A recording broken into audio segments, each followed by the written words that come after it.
빛이 있으라 보시기에 좋았더라로 인사할게요. 둘, 셋. 빛이 있으라 보시기에 좋았더라. 딴 교회에서 오신 분들은 웬일인가 싶을 텐데요.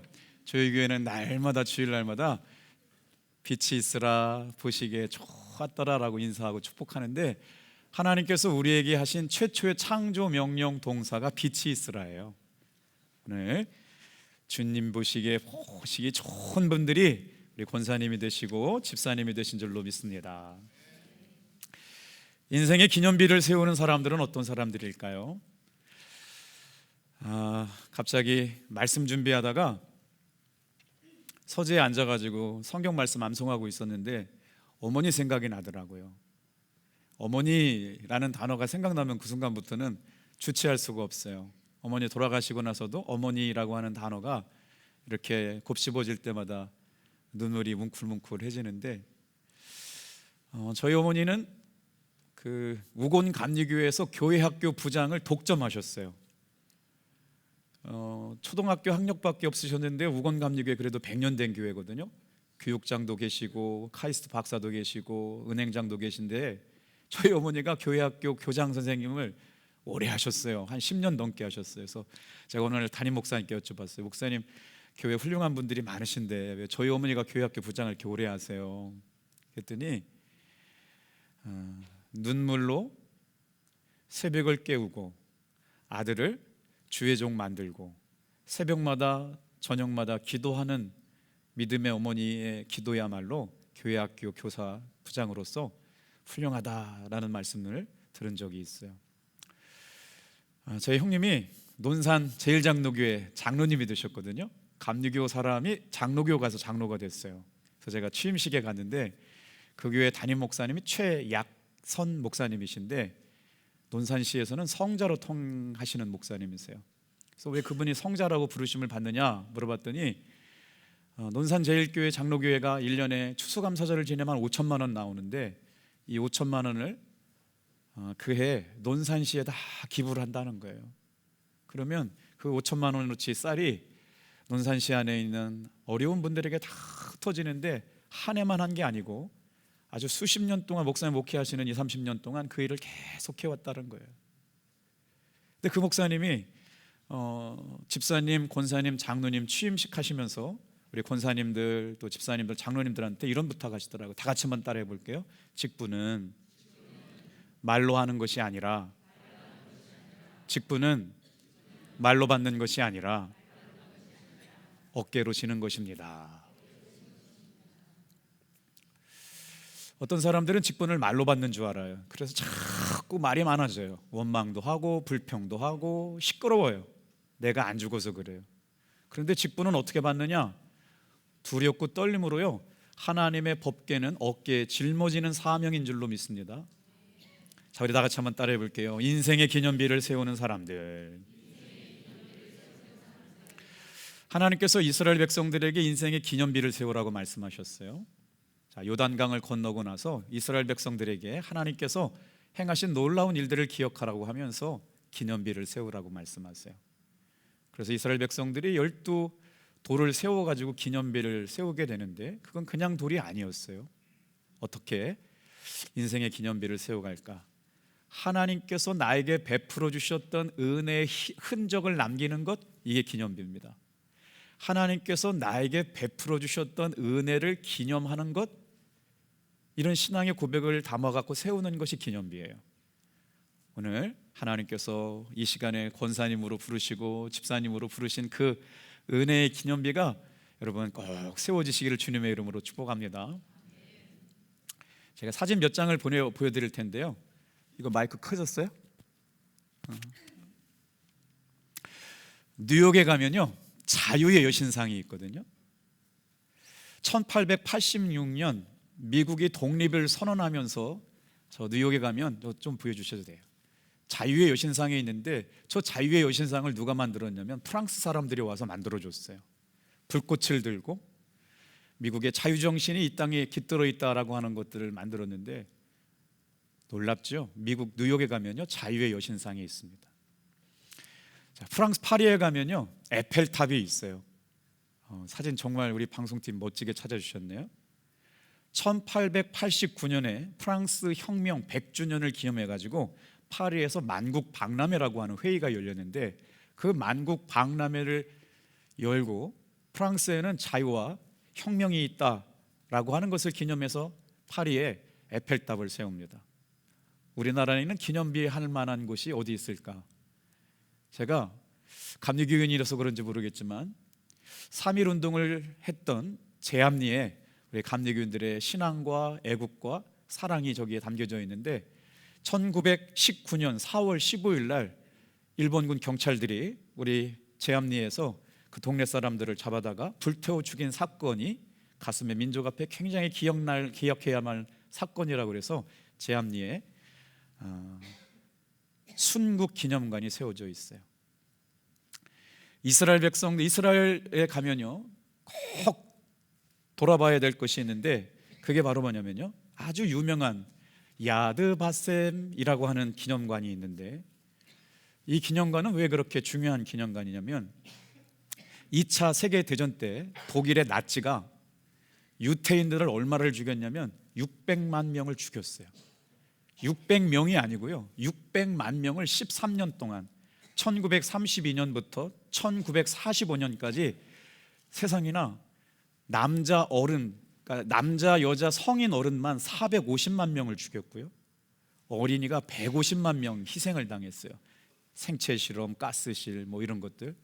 그래서 이스라엘 민족들이 자신의 삶에 유태인들이 절대로 잊지 말자, 그래서 기념관 벽에다가 뭐라고 써놨냐면 이렇게 써놨어요. 우리는 용서할 수 있다, 그러나 잊을 수 없다. 우리를 죽인 사람들에 대해서 용서할 수 있지만 다시는 그 날의 수치를 잊을 수는 없이 기억해야 된다고 만들어 놓은 기념관이 야드바셈이라는 것이죠. 오늘 거룩한 직임을 받고 집사님이 되시고 권사님이 되시는 분들을 축하해 주기 위해서 제가 말씀을 들어보니까 서울에서도 한 20분 오시고 가족들이 굉장히 많이 오셨어요. 오늘 처음으로 교회 나오신 분들도 계시대요. 정말 가족들 잘 오셨다고 큰 박수로 환영해 주시겠어요?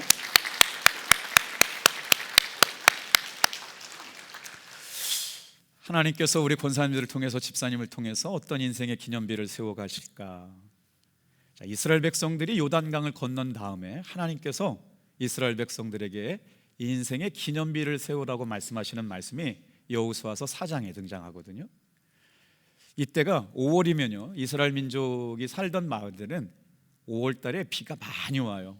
그래서 이른비가 내리는 그때 헐몬산이라고 하는 산에서 물이 내리기 시작하면 평상시는 그냥 아무것도 아닌 개천이었던 것이, 여러분, 요단강이 그때만 되면, 5월만 되면 아주 큰 강으로 바뀌어지게 되는데, 하나님께서 해필이면 그렇게 물이 범람할 때 이스라엘 백성들을 요단강을 지나가게 하시거든요. 근데 성경의 역사 이야기는 늘 반복됩니다. 모세를 통해 가지고 홍해를 건너가게 하셨거든요. 근데 모세가 출애굽을 했지만 가나안 땅에 못 들어가서 누굴 세웠어요?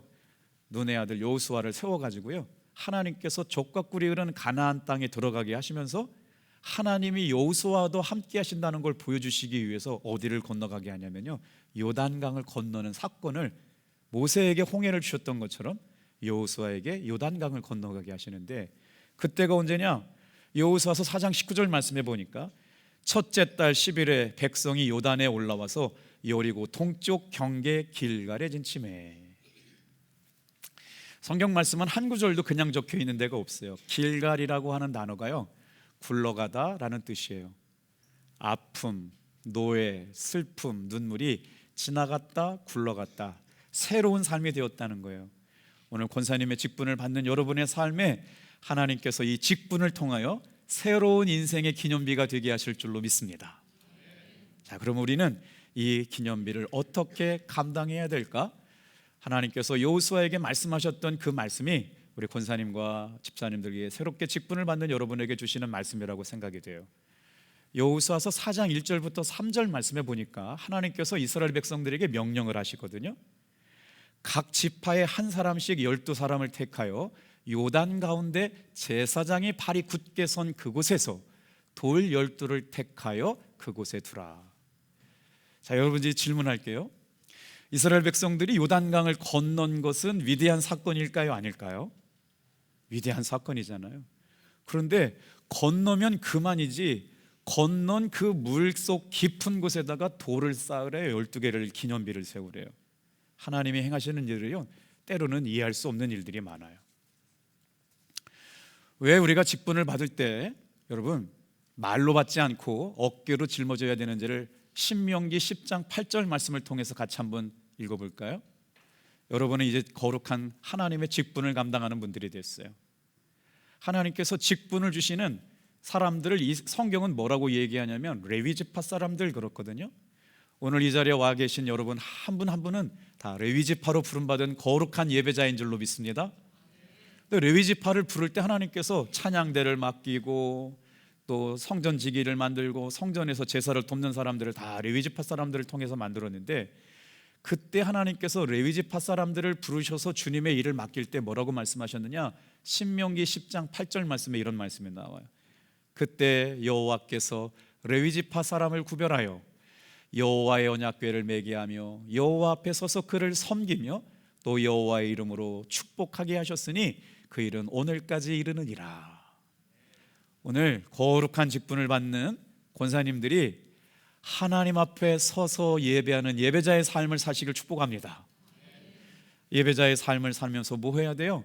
하나님께서 맡겨주신 사명을 어깨로 짊어지는 거예요. 절대로 사명은 입으로 지는 게 아닙니다. 하나님의 사명은요, 어깨를 짊어져요. 여기서 어깨는 뭘까요? 책임이에요, 희생이에요, 눈물이에요, 수고예요. 지금까지도 열심히 주를 위해 살아오셨지만 정말 하나님께서 주목하여 보실 만한 인생의 기념비를 세워가시는 귀한 권사님들이 다 되시기를 축복해요.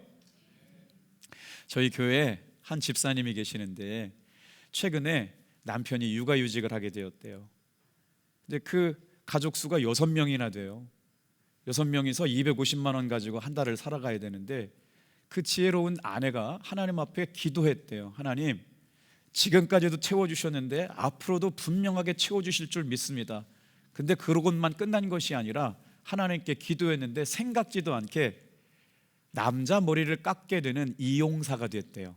자격증을 땄고 이용사 자격증을 따면서 미용사 자격증을 따게 되는데, 정말 놀라운 고백을 들었어요. 목사님, 제가 이용사가 되고 미장원의 원장님이 되려고 하는 이유는요, 돈 벌려고 하는 게 아니라요, 남자아이들 머리 깎으면서 전도하고 싶어가지고요, 이용사가 되고요, 원장이 되고 싶어요. 목사님 기도해 주세요. 할렐루야.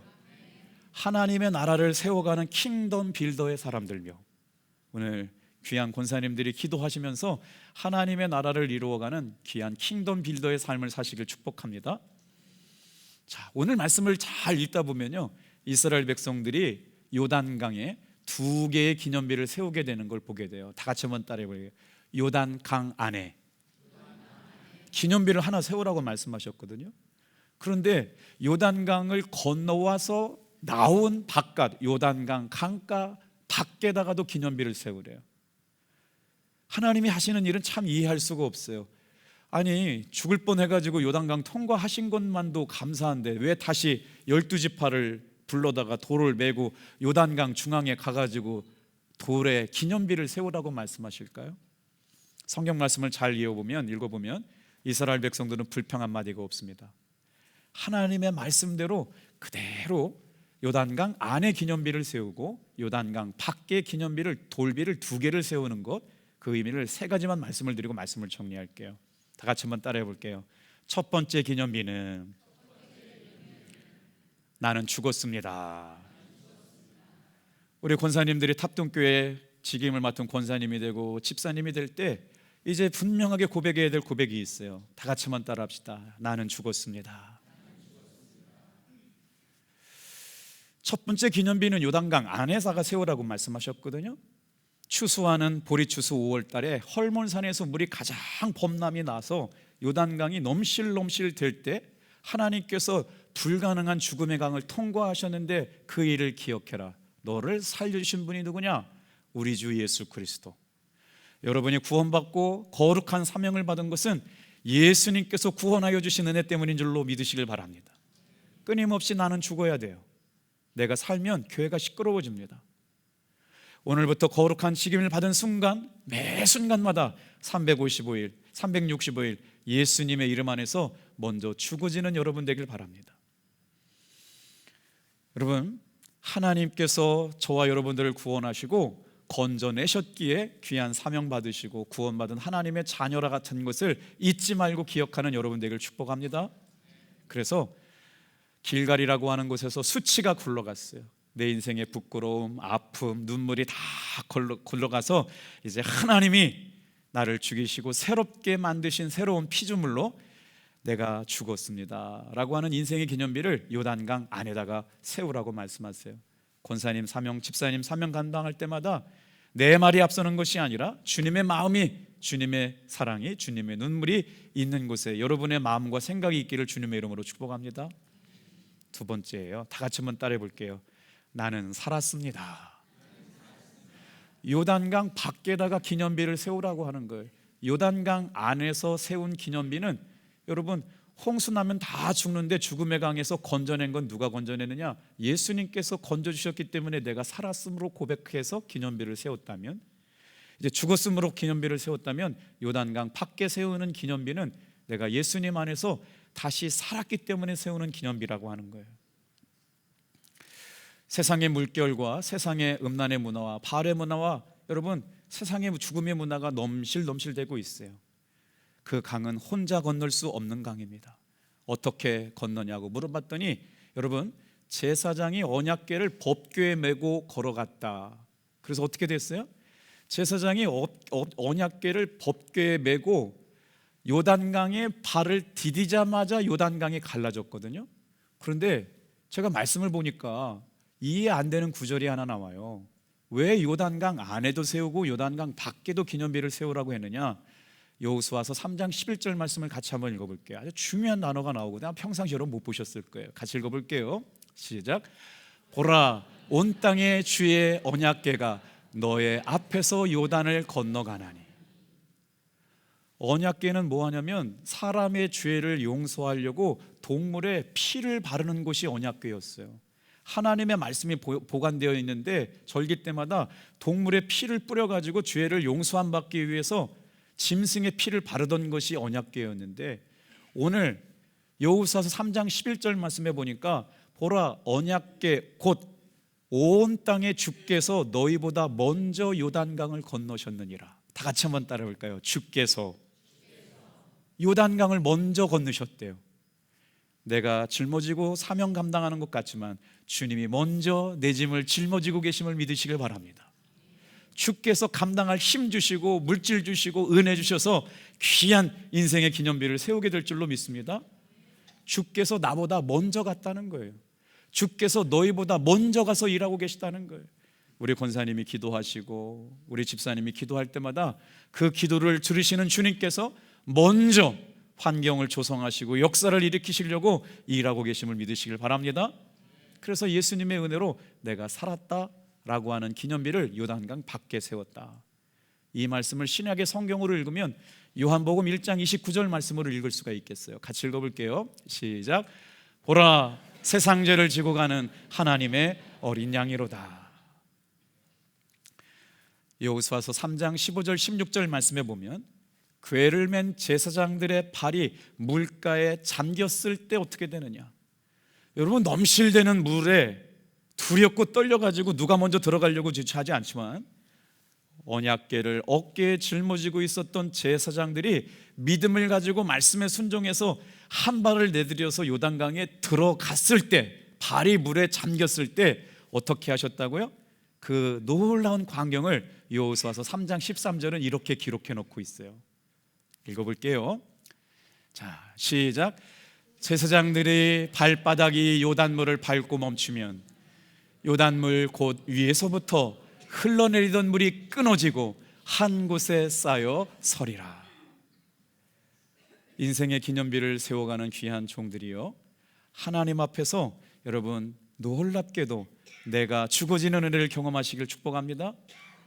예수님께서 살게 하심으로 말미암아 살아나는 은혜의 인생의 기념비가 세워지기를 축복합니다.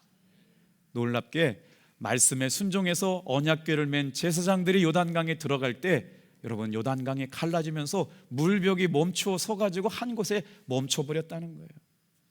오늘 저와 여러분의 인생 가운데 놀랍게도 말씀에 순종해서 서 있는 그곳에 여러분 하나님이 일하시는 증거, 하나님이 역사하시고 주님께서 먼저 나타나서 보여주셨던 일들이 경험되어지길 주님의 이름으로 축복합니다. 마지막으로 세 번째요. 다 같이 한번 따라해 볼까요? 내가 기념비가 되겠습니다. 요단강 안에서 나는 죽었어요. 요단강 밖에 세운 기념비로 내가 살았어요. 이제 우리 권사님 집사님들은 주님의 부르심을 받고 내가 인생의 기념비를 세워가는 권사로서 집사로서 사명 감당하기 위하여 주여 나를 주님의 기념비 되게 도와 주시옵소서. 오늘 이곳이 우리 권사님 평생 딱 한 번 임명받습니다. 집사님도 평생에 딱 한 번 있는 일이거든요. 직분을 귀하게 여기시고 이 직분은 하나님께서 맡겨주신 거룩한 사명인 줄로 믿습니다. 여러분이 써가시는 인생의 기념비를 세워가는 놀라운 은혜가 늘 있어지기를 주님이 기뻐하실 줄로 믿고 한 가지 부탁을 드릴게요. 다 같이 한번 따라해 볼게요. 나는 죽고 내 안에 예수는 살고 내 삶이 주님의 기념비가 되길 원합니다. 예수님께서 수많은 설교 말씀을 전하셨는데 딱 한 번 성경에서 마태복음 26장 13절에 기념하라 기념하라 기념하라 라고 하는 구절이 나와요. 이 복음이 전파되는 곳에는 이 여자가 행한 일도 말하여 그를 기억하리라. 권사님과 신앙생활하는 성도들이 권사님을 하나님의 사람으로 기억되기를 축복합니다. 복음이 전파될 때마다 이 여인이 한 건 뭐예요? 이 여인이 한 것은 옥합을 깨뜨린 것이에요. 옥합을 깨뜨려서 이제 예수님의 발 앞에 붙고 머리를 가지고 발 앞에 엎드려서 예수님의 장례를 준비한 일인데, 여러분 이 여인이 깨뜨린 옥합이 왜 중요할까요? 여인에게 있어서 옥합은 결혼 지참금이었어요. 결혼을 위해서 신부가 가장 공들여서 준비한 딱 한 가지가 있다면 옥합이거든요. 그런데 그 남편과 신랑을 위해 준비해야 되는데 이분에게 있어서 신랑은 예수님이었어요. 그것을 과감없이 깨뜨려요. 그 귀한 인생의 기념비 같은 옥합을 깨뜨린 사건으로 예수님께서 복음이 전파되는 곳마다 이 여인이 행한 것을 기억해라 기억해라 기억해라. 권사님이 가정에서 기도할 때마다 자녀들이 엄마의 기도를 기억할 줄로 믿습니다. 우리 권사님들이 가정과 일터에서 하나님 앞에 기도할 때마다 직원들과 직장 동료들이 하나님의 일하심을 기억하게 될 줄로 믿습니다. 교회 안에서 기도하게 될 때마다 여러분의 기도가 인생의 기념비가 돼서 정말 소중한 권사님을 만났다, 정말 하나님의 은혜로 사랑하는 사람을 만났다라고 여러분의 말이 기념비가 되고 여러분의 태도가 기념비가 되고 여러분의 결정이 탑동교회의 기념비가 될 줄로 믿습니다. 하나님이 기뻐하시는 인생의 귀한 기념비를 세워가는 종들 되시길 주님의 이름으로 축복합니다. 기도하겠습니다.